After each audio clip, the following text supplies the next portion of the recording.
Hello everyone. So we are discussing the in-text questions of the chapter coordination compounds, and today we will discuss question number 7. So the question is FeH2O whole 6 3 positive is strongly paramagnetic whereas FeCN whole 6 3 minus is weakly paramagnetic. Explain. आपको यहाँ पर दो complex दिए हैं बेटा, तो सबसे पहले तो यहाँ पर कॉम्प्लेक्स लिख लेंगे. आपको गिवन है FeH2O होल 6 3 पॉजिटिव एंड दूसरा कॉम्प्लेक्स है FeCN होल 6 कोऑर्डिनेशन स्फीयर के ऊपर चार्ज है 3 माइनस. इन दोनों में जो आपके पास वाटर लिगेंड वाला कॉम्प्लेक्स है ये है स्ट्रांगली पैरामैग्नेटिक. अब पैरामैग्नेटिक कौन से कंपाउंड्स होते हैं बेटा?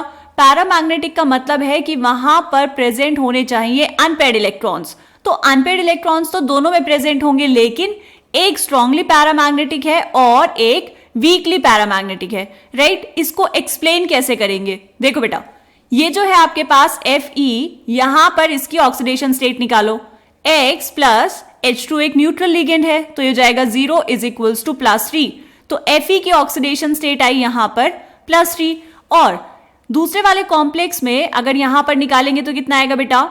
X plus 6 into CN is -1 is equals to -3. यहां पर भी Fe की ऑक्सीडेशन स्टेट आएगी +3. ओके.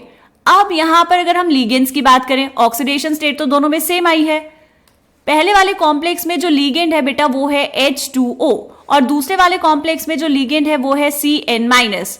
H2O एक वीक फील्ड लिगेंड है. वीक फील्ड लिगेंड का मतलब क्या हुआ कि पेयरिंग नहीं करवा पाएगा. लेकिन अगर हम CN- की बात करें बेटा तो ये क्या है? This is a strong field ligand. Strong field ligand का मतलब हुआ कि ये अनपेयर्ड इलेक्ट्रॉन्स की क्या करवा देगा? पेयरिंग करवा देगा. अब देखो Fe3+ की अगर हम इलेक्ट्रॉनिक कॉन्फ़िगरेशन लिखे तो कितने आएगी बेटा? Fe का एटॉमिक नंबर होता है 26. 26 का मतलब इलेक्ट्रॉनिक कॉन्फ़िगरेशन हुई 3d6 4s2. This is the electronic configuration of Fe.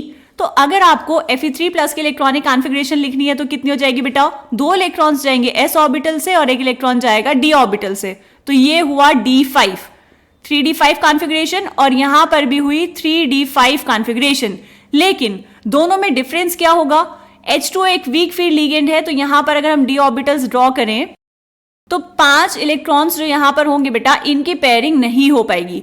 ठीक है, तो ये हाइब्रिडाइजेशन में भी पार्टिसिपेट नहीं करेंगे. इसके बाद यहां पर होगा 4s ऑर्बिटल और यहां पर होंगे 4p ऑर्बिटल्स. उसके बाद यहां पे लास्ट में क्या होगा बेटा? यहां पर होंगे 4d ऑर्बिटल्स. 1 2 3 4 5 ऑर्बिटल्स है यहां पर 4d में. तो इसमें जो हाइब्रिडाइजेशन होगी वो हाइब्रिडाइजेशन कौन सी होगी बेटा? sp3d2. और ये बनाएगा एक कौन सा कॉम्प्लेक्स? Outer orbital complex. ठीक है, यहां पर जो अनपेयर्ड इलेक्ट्रॉन्स है वो कितने हुए? यहां पर अनपेयर्ड इलेक्ट्रॉन्स हुए 5.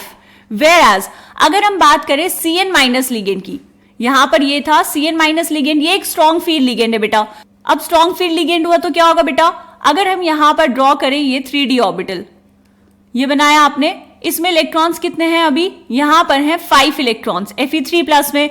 लेकिन जब यहां पर ये CN- लिगेंड आएगा तो क्या होगा बेटा? ये इलेक्ट्रॉन्स पेयर अप हो जाएंगे. कैसे होंगे? देखो, ये हो जाएगा 1 2 3 4. टोटल कितने इलेक्ट्रॉन्स है आपके पास? 5. और ये होगा 5. तो यहां पर जो अनपेयर्ड इलेक्ट्रॉन्स है वो कितने हैं बेटा? यहां पर अनपेयर्ड इलेक्ट्रॉन है 1. वेयरएज जो आपके पास वाटर लिगेंड वाला कॉम्प्लेक्स है उसमें अनपेयर्ड इलेक्ट्रॉन्स हैं 5. तो जिसमें अनपेयर्ड इलेक्ट्रॉन्स ज्यादा होंगे वो स्ट्रांगली पैरामैग्नेटिक होगा और जिसमें अनपेयर्ड इलेक्ट्रॉन्स कम होंगे वो वीकली पैरामैग्नेटिक होगा.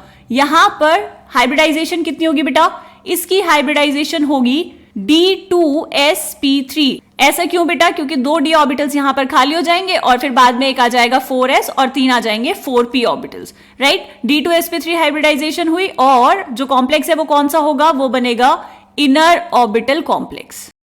ठीक है, क्लियर हुई ये बात? अब इसको लिखना कैसे है? देखो बेटा, इसको हम लिखेंगे ऐसे. ये सॉल्यूशन एनसीईआरटीज में ही गिवन है तो आप स्टैंडर्ड इसी को मान के चलेंगे और ऐसे आंसर लिख सकते हैं. देखो, in presence of CN- a strong ligand the 3d electrons pair up leaving only 1 unpaired electron. The hybridization is d2sp3 forming inner orbital complex. In the presence of H2O, a weak ligand, 3d electrons do not pair up. The hybridization is sp3d2 forming an outer orbital complex containing 5 unpaired electrons and therefore it is strongly paramagnetic. ठीक है बेटा, जितनी चीजें हमने यहां पर समझी हैं, इन चीजों को लिखना कैसे है वो हमने यहां पर लिख के बता दिया. ठीक है, ये वाला क्वेश्चन समझ आया. मिलेंगे नेक्स्ट क्वेश्चन में, तब तक के लिए बाय बाय.